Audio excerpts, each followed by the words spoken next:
Hello,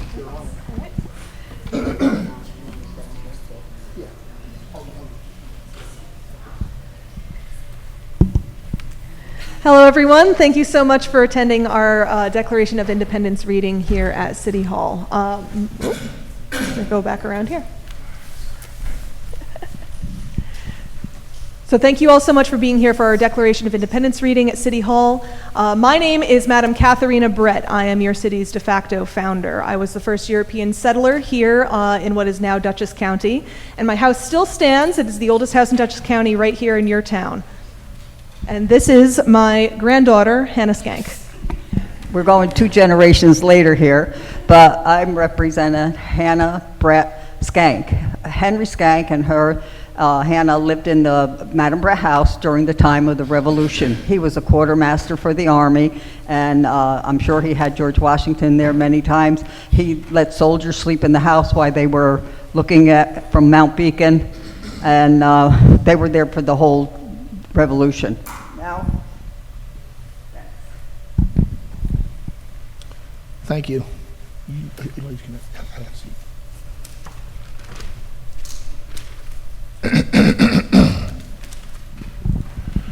Let me say it again. Welcome here to the 13th annual reading of the Declaration. So we wanted to add some more activities, and every year we're going to try to add more activities every year we go on. We had a face painter today. You see some of the kids' faces painted. We had a face painter today. Some of the people's faces are painted. We had that face painter today. But and we had a face painter. We had some other games going on. But everything you see here today takes a lot of work behind the scenes. Everybody doesn't see the hard work that goes on here. And it's a lot of donations. Dennis Pavlok walking on Main Street with his folder, asking for donations to make this event continue on. And the good-hearted business people that are struggling today, everywhere, not just here, everywhere, dipped in their pockets or wrote Dennis Pavlok a check, and they say, you know, good luck to you. Thanks for doing this event. So we wanted to thank the business owners. We want to thank the residents who kicked in. Your name is going to appear on the screen when it's on Channel 22 for a personal thank you. So let me tell you who I am this year so you know who I am and a little bit about the person so you know. My name is William Rutledge. I was 26 years old at the time of the signing. And I even put in, why did he get the chance to sign this document? And I went back and I researched that as well. And he proved to be a persuasive force back in the day. That's why he was able to be one of the signers with the South Carolina delegation. Mr. Rutledge promoted the adoption of the Constitution at the South Carolina Ratification Convention. In 1779, he was elected to the 39th South Carolina's governor. And in 1789, Mr. Rutledge accepted the appointment as one of the first justices of the Supreme Court. He resigned from that position in 1791 to become the Chief Justice of South Carolina, an office he held until 1795. After signing the Declaration of Independence on August 2nd, 1776, Mr. Rutledge returned to South Carolina, where he was elected to the South Carolina House of Representatives, also served in the South Carolina militia, and was captured at the siege of Charleston, where he was taken to St. Augustine, Florida, and released on a prisoner exchange in July of 1781. He died January 23rd, 1800, at the age of 50. So that is who I am today. Just another quick question I asked last year, but everybody who was here last year might know the answer, might not know the answer. I'm going to ask it again. Justin Bieber wrote a song, Baby Baby. He wrote a song, that's what the song was called. What does that have to do with the Declaration of Independence? Does anybody know? You want to raise your hand real quick and I'll come and know. Let me tell you what that has significance of. He mentions baby, baby, baby 56 times, and there was 56 signers of the Declaration of Independence. So you got information trivia today and a little bit of history as well. So let me continue with a little bit more information and history, as you may not know. The people that signed the Declaration and the Constitution were George Clymer, Ben Franklin, Robert Morris, George Reed, Roger Sherman, and James Wilson. The only founding father to sign both documents was Ben Franklin. So, with that, I would like to have our mayor come up and welcome you, everybody, with his comments. So, without further ado, our Mayor Lee Carriaco, folks. And then I'll be back. Thank you, Dennis. We usually have the event here. We obviously can't have it across the street at the firehouse. For those of you who have any observation abilities at all, the firehouse is being redone. So welcome all. I just want to thank Dennis and all the people who put this together. I love seeing people in costumes, so thank you especially Anne and Emily and Dennis. I want to welcome you all here. And as part of that welcome, I think those of you who know me know that I am an immigrant, the son of immigrants. My parents came from the island of Cyprus after World War II. They're Greek. I grew up speaking Greek in my home. So one of the things for hospitality for Greeks is always involves food. There is baklava, and there is both regular and decaf coffee outside to go along with the cake, compliments of our family. So that's the introduction part. The other thing about immigrants that's fitting and appropriate for the 4th of July is that we are a nation overwhelmingly, but not exclusively, of immigrants. And it's particularly fitting that that occur.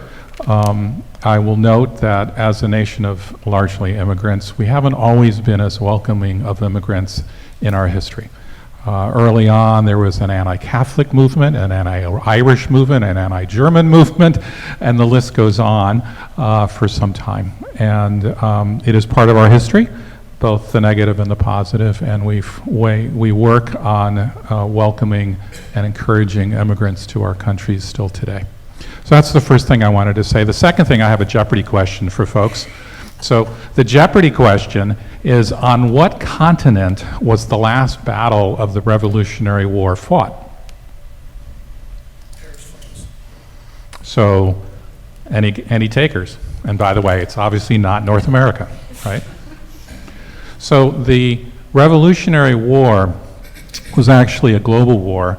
The Battle of Saratoga, the first significant victory of the revolutionary forces over the standing British Army, had major consequences in our fight for independence, which was shortly thereafter, in the months following the Battle of Saratoga.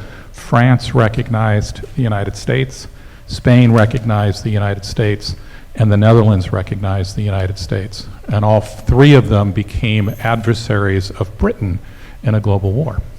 And the distraction of those countries was very important to our independence. And those of you who can recall history, I'm a history buff, for those of you who know me, that the French and Indian War had a global component at the same time. That was the 7 Years' War that occurred before our revolution. And so it was sort of a continuation of that. And the Yorktown battle, which we all know as the end of hostilities in the American Revolution, was the largest contingent of combatants on the American side were French, including not de Tocqueville, but the Marquis de Lafayette, right, managing ground forces, and then also I believe it's Rochambeau that had the French fleet. And the French fleet bottled them up, and alongside the French, we were able to take Yorktown. The French fleet came up from the Caribbean, where they had been raiding British forces, and the last battles of the Revolution were fought in the Caribbean. And then actually the last one was in Asia, in India. as I recall. So there's your Jeopardy story for the day. The last thing I want to do is just identify a couple of electeds who are here. So I've got 3 council members in the audience, Paloma Wake, Justice McCray, and Molly Rhodes, and then up here reading, because you're getting your usurpations down, is Dan Amar Blair. We also have a town board member here, so Andrew Foreman is also reading you today, and you've got your usurpations down as well, right? John Foreman. What did I say? Andrew. I could have said Peter. So sorry, John. I've got Yvette Valdez Smith here in the audience as well. That's our county legislature for a portion of the city. Charlie Kelly, for many years, a council member, also here in the audience. Ann Thomas was our city clerk. Do I have the title right or not? You were in the front office, but not the city clerk? Planning, zoning, and administrative assistant. Welcome to the municipal building always. And then I would be utterly remiss if I didn't mention the most important elected here.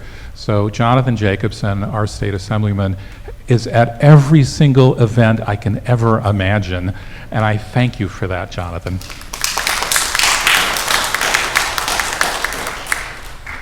That's all I got, unless anything else? All right, Jonathan, you're good? You want the mic for a second, or you good? All right, thank you. Oh, is that right? Yeah, and I'll hand it back to Dennis. Thanks, Mayor. Thank you. Okay, I just wanted to go further and say that another comment that was already made, that people believe that what we wear at this event is a costume. It may look like a costume, but it's not a costume. I've been on the a lot of the events of the of reenactments, and I got a lesson on the proper terminology myself when I said, "Hey, those are nice costumes." The guy said, "What'd you say?" I said, "Never mind." So they are period dress outfits. That's the proper terminology for what we wear here today. So I just wanted to throw that back at you and let you know that you want a costume, go to Party City, but these are period dress outfits, proper terminology for that. So just so you know. So let me continue here real quick. I'm going to go quickly through this.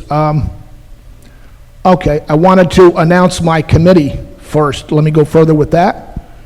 I'm the chairperson. We have Ann Thomas. She just became vice chair of the committee. Kathy Caparelli, who's in back in the red shirt selling raffles. Dave Rember, and we have the honorary chair is Claire Lou Gould. That's our and Dave Rember. That's our committee members for the committee. Let me see what I want to do now. Okay, so what I want to do now is bring in the color guard, but I'm going to announce them coming in, so we're going to do that, and we're going to look at Troop 41 and the color guard. Color guard, post. Everybody please rise.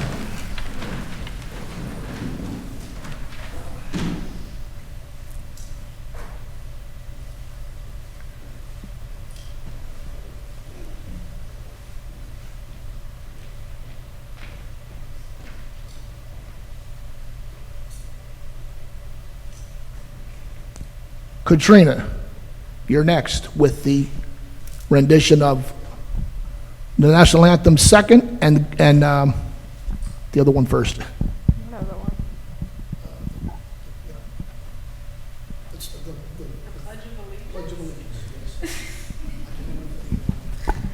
I pledge allegiance to the flag of the United States of America and to the republic for which it stands, one nation, under God, indivisible, with liberty and justice for all. Oh, say, can you sing by the dawn's early light what so proudly we hailed at the twilight's last gleaming, whose broad stripes and bright stars through the perilous fight o'er the ramparts we watched were so gallantly streaming, and the rockets regular, the bombs bursting in air, gave proof through the night that our flag was still there. Oh, say does that star-spangled banner yet wave o'er the land of the free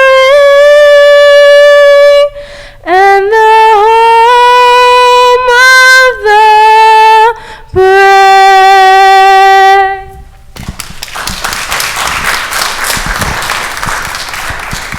Everybody may be seated, thank you. Yeah. No, you're going. Now, folks, we have a special presentation for you. Nobody really knows about this presentation, and the person today wasn't feeling well not to be here today. But we want to dedicate today to a World War II veteran. He is 101 years old. Like I said, he's not feeling too well, so he's can't make it here today. We have a dedication. He was from Beacon. He lives in Fishkill to this day. His daughter's here today. So we put together a little 10 or less than 15-minute montage of his history and of him, and we want to show you that now. World War II video, and here it is now. His name is Carl Giordano, and here he is now, folks. Please watch the video. It is the largest armed conflict that humanity has known. A deadly war that involved tens of millions of fighters around the world. Let's retrace on a map a summary of the main events of World War II. At the end of World War I, Germany and its allies are defeated and held solely responsible for the war. With heavy sanctions imposed upon them, the Austro-Hungarian and Ottoman empires are dismantled, while Germany has to repay what many consider an unreasonable debt.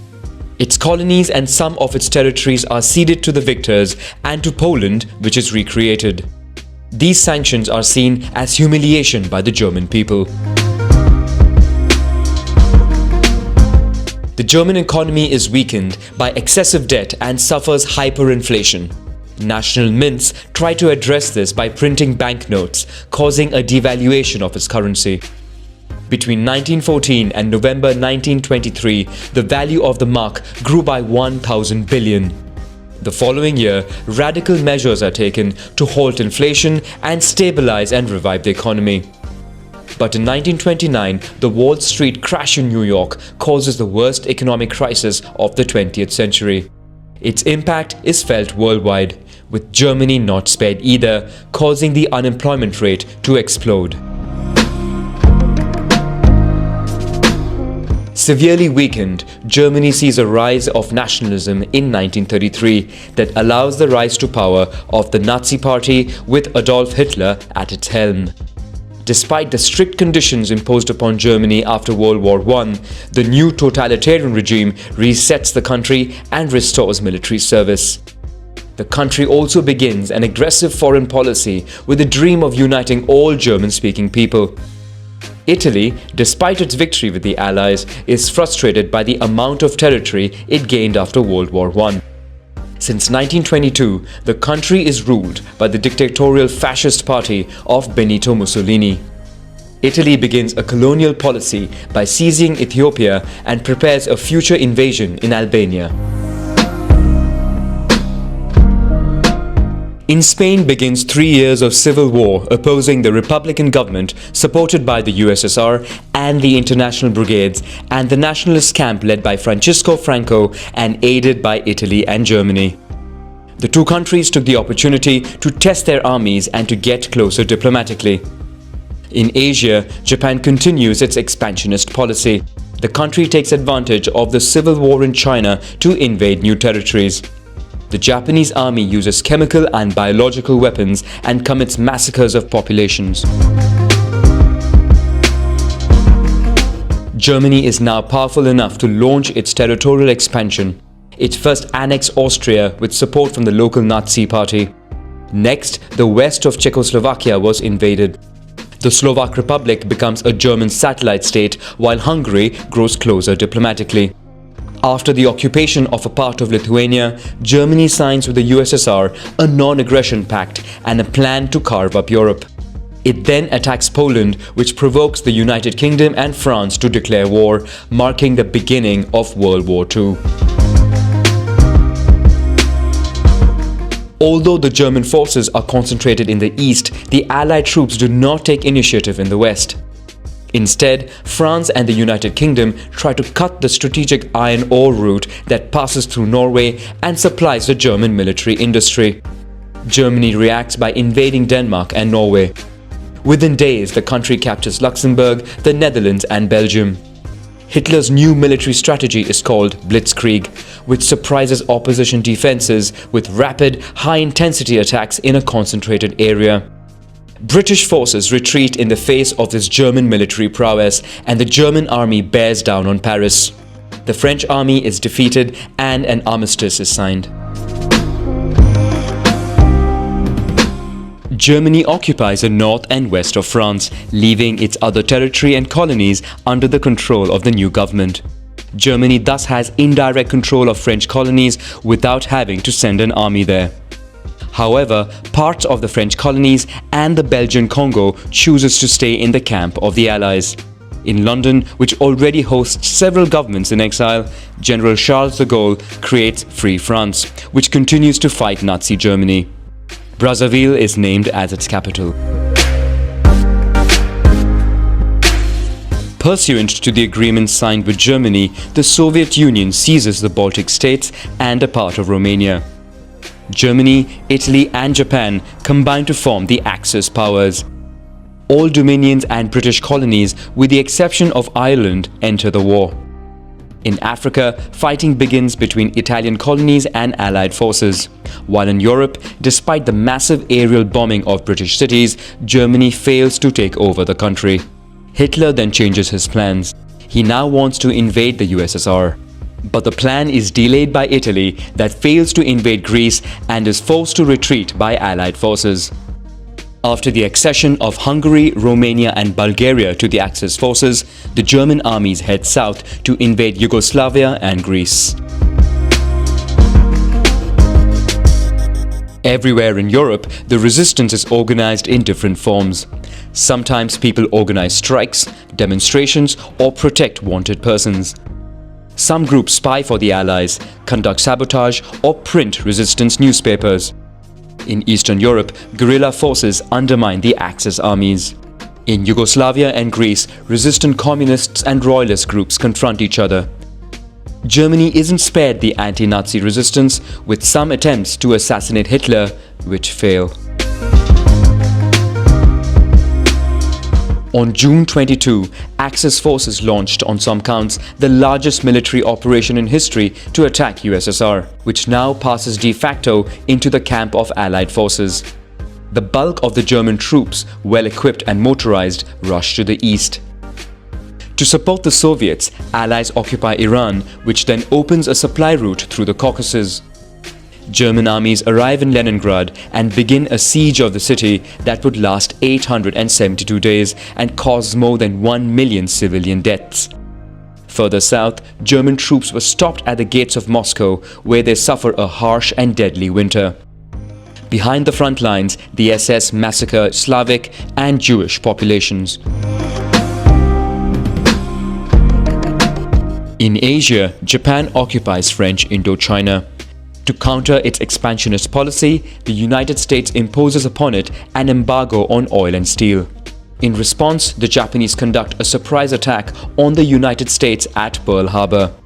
A massive aerial bombing damages a large part of the US naval fleet. The United States enters the war on the Allied side. At first, they concentrate their forces on the Pacific front. The country also provides supplies to the USSR, which continues resisting the German advance. Japan, for its part, conquers new territories in the Pacific. In addition to the massacres, Japan sends 10 million Chinese civilians into forced labor camps. In Indonesia, millions of prisoners suffer the same fate on the island of Java. In Burma and Thailand, Allied prisoners are exhausted in the construction of a railway line. Moreover, hundreds of thousands of women are forcibly recruited into prostitution for the Japanese army. In Europe, concentration and extermination camps are built to massacre, among others, Jews, resistance fighters, political opponents, gypsies, homosexuals, and people with disabilities. Fearing a second front in Europe, Hitler built the Atlantic Wall, a series of military installations protecting the coast from invasion. But the Allies first landed in Morocco and Algeria. Italian Libya finds itself caught between the two fronts. Having lost control of its colonies, Vichy France is invaded. In the east, Axis forces try to cut the supply route of the Caucasus, but for the first time, the German offensive undergoes a major military setback. The Soviets take the initiative and counterattack. Africa is now entirely controlled by Allies who organize a landing in Sicily. The new Italian government requests an armistice, causing the Germans to invade.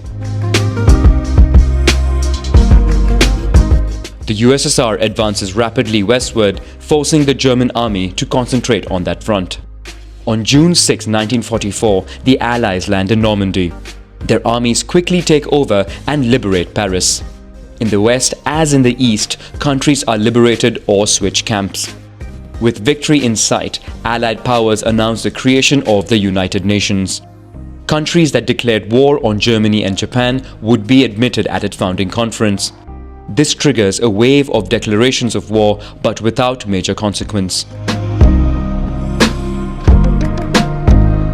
On April 30, Hitler commits suicide in his bunker just before the arrival of the Soviets.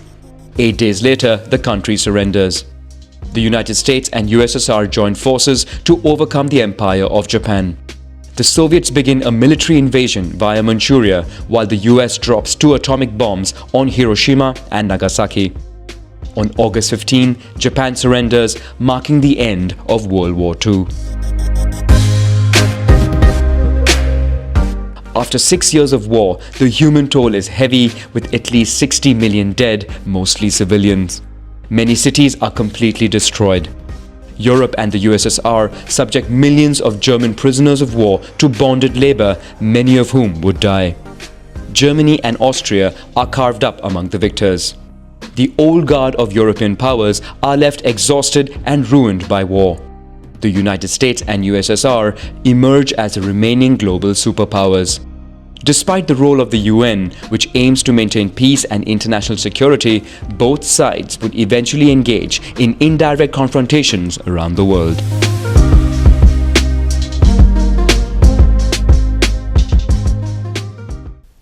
It is indeed an honor to have the city of Beacon's last surviving World War II veteran, Carmine Toot Giordano, will turn 102 years old on July 14th of this year. He has lived in Beacon nearly his entire life. He is a World War II veteran who tells the story that he started out training to be a radio operator on B-25 bombers and then went to gunnery school. Unfortunately, he tells everyone that he used to get airsick all the time, and it became an issue, and they finally moved him out of that, and he went the rest of the war fixing and maintaining the communications equipment. Toot says he never went overseas. It would have been nice to see the world, but I wasn't looking for a fight. We just did what we were told to do at the time. When asked recently in an interview What kind of advice could he give young people today? Toot responded, "I'm conservative and I think the country seems to be going down the tubes, but I would say 4 things that are always important: love, compassion, family, and forgiveness. If people keep these things in mind, the entire world would be a much better place. It's so much easier to be petty than the other way around. Keep things simple and use common sense." Thank you, Toot, for being a part of Beacon's history, and we honor you today on this July 4th holiday, and thank you for your service.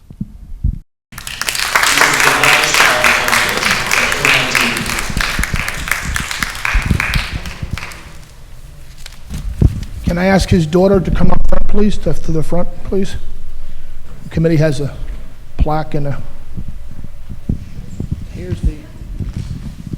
Here is the current with his picture and that bio that was in it from back in March. And we also have, you want to turn around here, I can read the plaque here. And it says Certificate of Appreciation. I think it should be more than appreciation. It should be in debt to America that he helped what he did.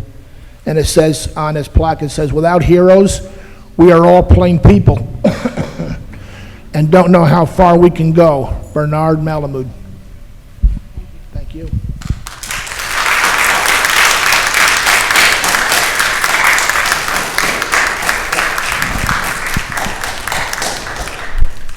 Now, we left some people out, and I did it last year. We didn't leave them out, but I didn't want to forget to mention them, so there's a difference. I want to mention the refreshment people in the back. Joan and Sharon are our refreshment people again this year. We want to thank them. Thank you. And we left somebody out of the Beacon School Board, Eric Shutter. Eric, please stand up for us, please. Thank you. Thank you. I want to just, I also want to mention, with the assistance of the research, Peter McGivney in the Beacon Howland Public Library. Very good for him. Thank you, Peter. So, let me just say a few things, more things, and then we're ready to get on with the reading, which isn't going to take that long. This day is about men and women that have made America what it is today and the freedoms that we have today. And we also remember their sacrifices as well. And not only the sacrifices, the supreme sacrifice on the battlefields across America. And one of the groups that stands out that assisted in this, in the wars, one of our wars was, I mentioned it last year, but I didn't have a lot of research. I went back and did a little more research on it. Was the Tuskegee Airmen Squadron. They flew over 15,000 missions. 200 of them, they flew into Germany, and not one of their bombers were ever shot down. So I wanted to mention that with the history behind it. And, I'd like to tell two quick tidbit notes. Maybe it'll be one. I'll just leave the other one out. We have to get moving here. On the TV show MASH, the last show on MASH, Goodbye, Farewell, and Amen. It ended in 1983. If anybody saw that episode, you remember that? If anybody remembers the episode, Alan Alda was in a insane asylum, and he went back and he said, well, the doctor said to him, well, go back and remember what happened. And he said, they were on a bus going through North Korean territory, and there was this chicken that was clucking. And I told the mother to shut the chicken, keep the chicken quiet. We're going through enemy territory here. And it turned out to be a baby was crying, and she had to smother her own baby to get through enemy territory. That's what happened. I remember speaking to some of the writers. They put that in the show. That happened. And so, if you didn't know, remember that episode for that. So now, with all Dennis Pavlak's babbling on, we are ready to start the reading. So we're going to have John Foreman to come on up and start it off. and Dan will be the follow-up. Come on up, Mr. John. No, hang out. He was, so when he's done, you have a copy? Oh, yeah, okay. Okay. Yeah, go ahead, Asana. Good morning, and thank you all for attending. In Congress, July 4th, 1776, unanimous declaration of the 13 United States of America. When in the course of human events, it becomes necessary for one people to dissolve the political bands which have connected them with another, and to assume among the powers of the earth the separate and equal station to which the laws of nature and of nature's God entitle them, a decent respect to the opinions of mankind requires that they should declare the causes which impel them to the separation. We hold these truths to be self-evident, that all men are created equal, that they are endowed by their Creator with certain unalienable rights, that among these are life, liberty, and the pursuit of happiness. That to secure these rights, governments are instituted among men, deriving their just powers from the consent of the governed. That whenever any form of government becomes destructive of these ends, it is the right of the people to alter or to abolish it, and to institute new government, laying its foundation on such principles and organizing its powers in such form as to them shall seem most likely to affect their safety and happiness. Prudence, indeed, will dictate that governments long established should not be changed for light and transient causes. And accordingly, all experience hath shown that mankind are more disposed to suffer, while evils are sufferable, than to rate themselves by abolishing the forms to which they are accustomed. But when a long train of abuses and usurpations, pursuing invariably the same object, evinces a design to reduce them under absolute despotism, it is their right, it is their duty to throw off such government and to provide new guards for their future security. Such has been the patient sufferance of these colonies, and such is now the necessity which constrains them to alter their former systems of government.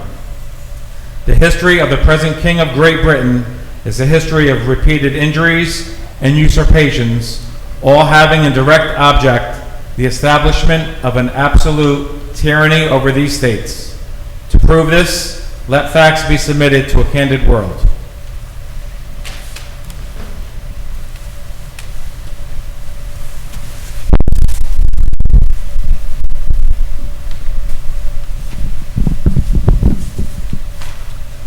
He has refused his assent to laws the most wholesome and necessary for the public good.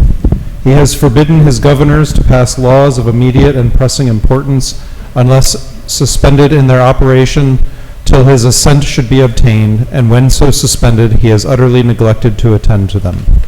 He has refused to pass other laws for the accommodation of large districts of people unless those people would relinquish the right of representation in the legislature, a right inestimable to them and formidable to tyrants only. He has called together legislative bodies at places unusual, uncomfortable, and distant from the depository of their public records, for the sole purpose of fatiguing them into compliance with his measures. He has dissolved representative houses repeatedly for opposing with manly firmness his invasions on the rights of the people. He has refused for a long time after such dissolutions to cause others to be elected, whereby the legislative powers, incapable of annihilation, have returned to the people at large for their exercise, the state remaining in the meantime exposed to all the dangers of invasion from without and convulsions within. He has endeavored to prevent the population of these states, for that purpose obstructing the laws for naturalization of foreigners, refusing to pass others to encourage their migrations hither, and raising the conditions of new appropriation of lands. He has obstructed the administration of justice by refusing his assent to laws for establishing judiciary powers. He has made judges dependent on his will alone for the tenure of their offices and the amount and payment of their salaries. He has erected a multitude of new offices and sent hither swarms of officers to harass our people and eat out their substance. He has kept among us in times of peace standing armies without the consent of our legislatures. He has effected to render the military independent of and superior to the civil power. He has combined with others to subject us to a jurisdiction foreign to our Constitution and unacknowledged by our laws, giving his assent to their acts of pretended legislation. For quartering large bodies of armed troops among us, for protecting them by a mock trial from punishment for any murders which they should commit on the inhabitants of these states, for cutting off our trade with all parts of the world, for imposing taxes on us without our consent, for depriving us in many cases of the benefits of trial by jury, for transporting us beyond seas to be tried for pretended offenses, for abolishing the free system of English laws in a neighboring province, establishing therein an arbitrary government, and enlarging its boundaries so as to render it at once an example and fit instrument for introducing the same absolute rule into these colonies, for taking away our charters, abolishing our most valuable laws, and altering fundamentally the forms of our governments, for suspending our own legislatures and declaring themselves invested with power to legislate for us in all cases whatsoever. He has abdicated government here by declaring us out of his protection and waging war against us. He has plundered our seas, ravaged our coasts, burnt our towns, and destroyed the lives of our people. He is at this time transporting large armies of foreign mercenaries to complete the work of death, desolation, and tyranny, already begun with circumstances of cruelty and perfidy scarcely paralleled in the most barbarous ages, and totally unworthy the head of a civilized nation. He has constrained our fellow citizens, taken captive on the high seas to bear arms against their country, to become the executioners of their friends and brethren, or to fall themselves by their hands. He has excited domestic insurrections amongst us, and has endeavored to bring on the inhabitants of our frontiers the merciless Indian savages, whose known rule of warfare is an undistinguished destruction of all ages, sexes, and conditions. In every age of these oppressions we have petitioned for redress in the most humble terms. Our repeated petitions have been answered only by repeated injury. A prince whose character is thus marked by every act which may define a tyrant is unfit to be the ruler of a free people. Nor have we been wanting in attentions to our British brethren. We have warned them for time to time of attempts by their legislature to extend an unwarrantable jurisdiction over us. We have reminded them of the circumstances of our emigration and settlement here. We have appealed to their native justice and magnanimity, and we have conjured them by the ties of our common kindred to disavow these usurpations which would inevitably interrupt our connections and correspondence. They too have been deaf to the voice of justice and consanguinity. We must therefore acquiesce in the necessity which denounces our separation and hold them, as we hold the rest of mankind, enemies in war, in peace friends. We therefore, the representatives of the United States of America in General Congress assembled, appealing to the Supreme Judge of the world for the rectitude of our intentions, do in the name and by authority of the good people of these colonies solemnly publish and declare that these united colonies are, and of right, ought to be free and independent states, that they are absolved from all allegiance to the British Crown, and that all political connection between them and the state of Great Britain is and ought to be totally dissolved, and that as free and independent states they have full power to levy war, conclude peace, contract alliances, establish commerce, and to do all other acts and things which independent states may of right do. And for the support of this declaration, with a firm reliance on the protection of divine providence, we mutually pledge to each other our lives, our fortunes, and our sacred honor. Thank you for that, Dan and John.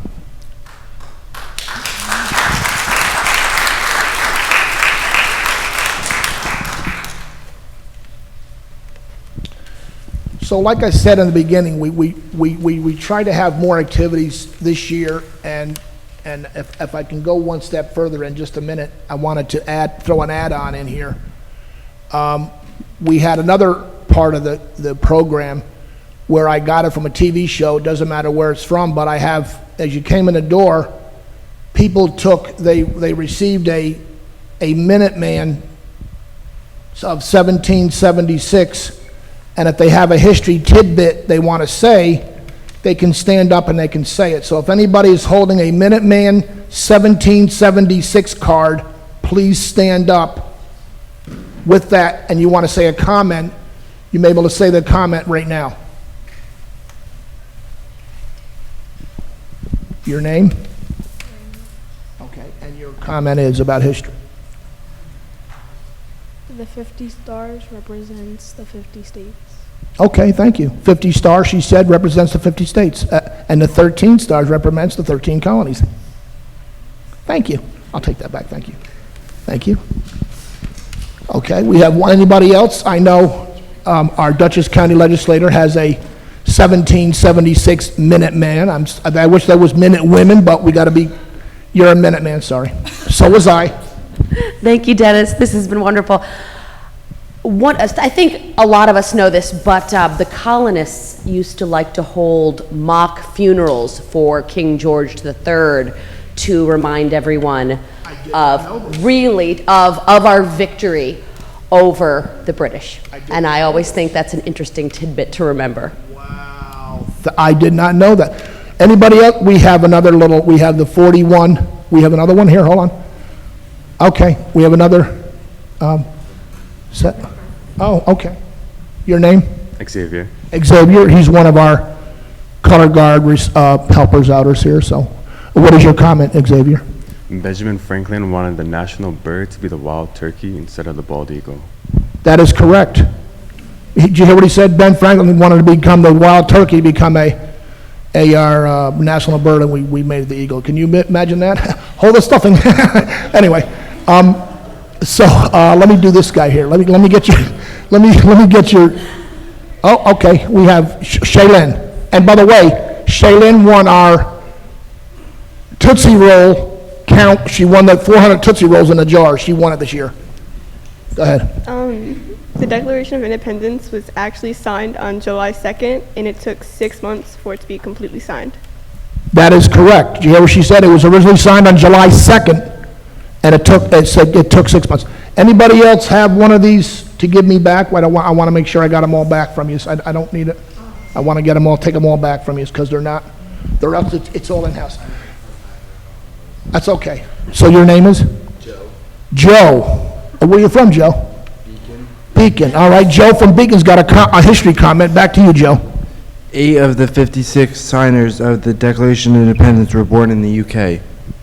And I did not know that. 8 of the 56 signers were born in the UK. How about that for history facts, folks? So I want to thank you for this. We're going to keep doing this. This is another add-on to keep the public in. Oh, wait a minute. Do we have another one? No. Oh, yes, we have another one. I didn't know. Hold on. I wasn't sure. I want to make sure I get everybody. My daughter has it. I'm Elizabeth, and I'm from Beacon, and I wanted everyone to know that the Hudson Valley boasts the female Paul Revere, Sybil Luddington. When the British attacked Danbury, she was 16 years old, did you say? She made an all-night ride to warn the colonists that the British were coming in our area through Putnam Valley. That is right. That is correct. So she was the female Paul Revere. That is correct. I wanted to say that earlier, and I'm glad it was said. So let me say this. So I'm glad we had time to include that, because I believe all those comments that were said. I'm trying to get your. Oh, wait a minute. I'm trying to get we the people, which is you, to be part of this process. That's what I'm trying to do. So, hold on. Give me that back. And Barbara McCaskill, I know her. Yes. Give me freedom or give me death was quoted by Paul Revere. It was give me liberty or give me death, by the way. Just so you know. Okay, that's fine. Anybody else? Before I forget, anybody else have anything they want? Hold on. We got the troop leader, and her name is Diane. Back to you, Diane. John Witherspoon was, he signed the Declaration of Independence, and Reese Witherspoon is a direct descendant, which is really cool. Our current actress, Reese Witherspoon, was a direct descendant of someone that signed. Well, how about that? I did not know that. I did not know that either. And Tom Hanks is related to somebody as well. I just forget which one he's related to. I have all these back, right? So let me just cover all quick, then we're gonna do the raffles, so please don't go anywhere, we're gonna do raffles. And I want to just read something here first about what the two men here read about the Declaration. I want to give you the meaning of that, what you just heard. And here's what happened. Here's what was I wanted to read. I read it every year at the end. The meaning of the Declaration was a recurring topic in the debates between Abraham Lincoln and Stephen Douglas in 1858. Douglas argued that all men are created equal in the Declaration referring to white men only. The purpose of the Declaration, he said, had simply been to justify the independence of the United States and not to proclaim the equality of any inferior or degraded race. Lincoln, however, thought the language of the Declaration was deliberately universal, setting a high moral standard for which the American Republic should aspire. I had thought the Declaration contemplated the progressive improvement in the condition of men, all men everywhere, he said. So according to Pauline Maier, Douglas's interpretation was more historically accurate, but Lincoln's view ultimately prevailed. In Lincoln's hands, wrote Maier, the Declaration of Independence became the first and foremost a living document with a set of goals to be realized over time. Now, I believe one of my committee members wants to read something, and let me get her in the back for just a minute here. Try to get her up here in the front. We're almost done. This is almost over, folks. Hold on. Give me 30 seconds to get her up here. Kathy, you ready? To read? Come on.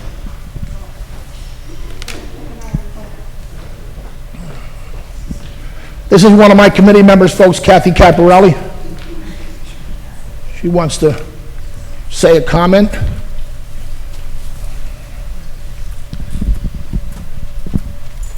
Come. You want to hold it? You want me to hold it? Can I use this? Yeah. I'll start over. Hello and happy 4th of July to everyone here and those watching.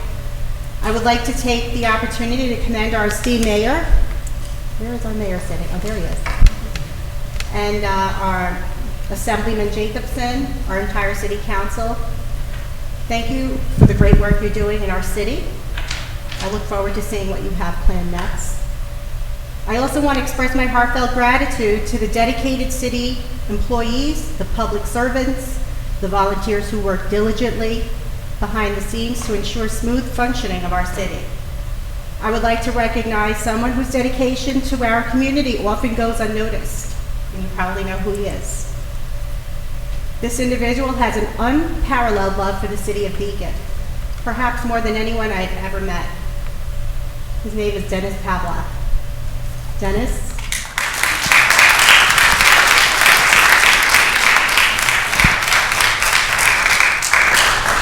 I don't know if you all know this, but Dennis served his country in the Army.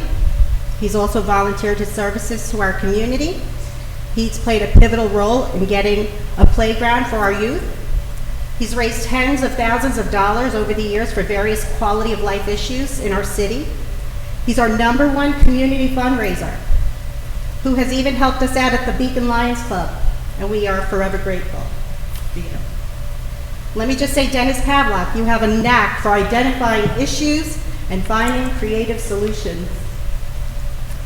On this Independence Day, as we celebrate the freedom and liberty that our nation stands for, let us also remember the importance of unity and community. It is through the collective efforts of individuals like Dennis and many other organizations and volunteers who can truly embody the spirit of independence and create a better future for all.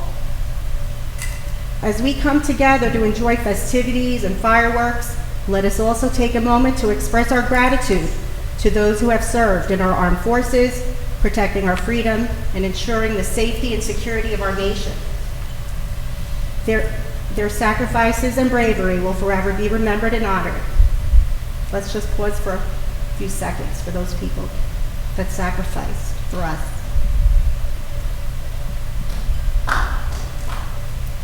With these incredible organizations and individuals who volunteer, I'm immensely proud to call Beacon my home. I'm grateful for the opportunities and freedoms that our city protects and provides. Let us work together to build a future where every individual feels respected, valued, and included. By embracing the diversity and strength of our community, we can create a city that shines as a beacon of hope and opportunity for generations to come. Happy Independence Day, Beacon. Thank you. Thank you, Chica.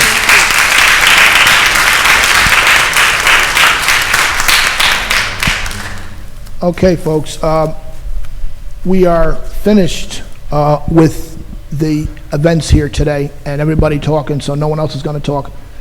If you are a young person and you didn't get a chance to play Catch It If You Can, come and see me. Ladies, don't leave. We're going to give you these were donated by the Lucille's Flower Shop in Fishkill. Everything you see here, raffles, those game table to pick out a game on the way out, when you play Catch It If You Can.